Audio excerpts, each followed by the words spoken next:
এই শোনো না, আমাকে না একবার ওই বাড়িতে যেতে হবে। মায়ের শরীরটা আবার খারাপ করেছে। ভাই মাকে নিয়ে ডাক্তার কাছে গেছে। ডাক্তার বলেছে এখন থেকে যদি ট্রিটমেন্ট না করা হয় অনেক বাড়াবাড়ি হয়ে যাবে। আর ভাইয়ের কাছে যা টাকা ছিল সব শেষ হয়ে গেছে, আমাকে কিছু টাকা দাও না। আমি কোথায় টাকা পাবো? কদিন আগেই তো তোমার ভাইকে আমি 7,000 টাকা পাঠালাম। আমার টাকা কি গাছে ফলে? মা একটু বলুন না আপনার ছেলেকে যদি কিছু টাকা দিতে পারে। আমার ছেলে কোথায় পাবে? আমার ছেলের কাছে টাকা আছে নাকি? আমি কোনো টাকা পয়সা দিতে পারবো না। আর তাছাড়া তোমার ভাই আছে, ও টাকা পয়সা জোগাড় করবে। আমি কি করতে দিতে যাবো? ভাইয়ের কাছে তো টাকা নেই, ভাইয়ের কাছে যা টাকা ছিল সব শেষ হয়ে গেছে। আর আত্মীয় স্বজন সবাই নাই বলছে। দেখো না তুমি যদি টাকাটা কিছু ভাবে অ্যারেঞ্জ করতে পারো।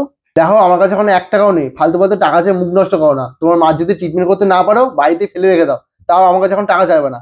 যত সব কে ম্যানেজ করছে। এখান থেকে যাও না, আমার মাথাটা খাও না, যাও এখান থেকে, আমার অফিসে কাজ করতে হবে।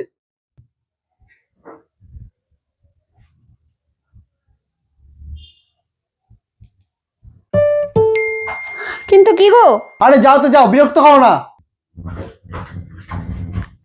Thank you.